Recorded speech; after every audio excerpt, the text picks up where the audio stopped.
తిరుపతి నగరంలో జరుగుతున్న అభివృద్ధి పనులను త్వరగా పూర్తి చేయాలని నగరపాలక సంస్థ కమిషనర్ ఎన్ మౌర్య అధికారులను ఆదేశించారు. నగరపాలక సంస్థ పరిధిలోని జీవకొండ, రాజీవ్ గాంధీ కాలనీ తదితర ప్రాంతాల్లో అభివృద్ధి పనులతో పాటు పారిశుద్ధ పనులను engineering, health, town planning, revenue అధికారులతో కలిసి పరిశీలించారు. ఈ సందర్భంగా కమిషనర్ మాట్లాడుతూ జీవకోన వంటి ప్రాంతాల్లో ప్రజలకు అవసరమైన అన్ని అభివృద్ధి పనులు చేసేందుకు ప్రణాళికలు సిద్ధం చేయాలని అన్నారు.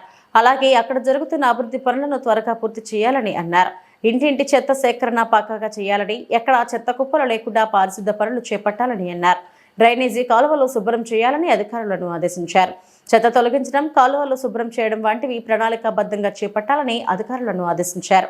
కమిషనర్ వెంట superintendent engineer Shyam Sundar, municipal engineer Gomathi, TUDA ఈ రవీంద్ర, హెల్త్ ఆఫీసర్ డాక్టర్ యువ అన్వేష్, రెవెన్యూ అధికారి రవి తదితరులు పాల్గొన్నారు.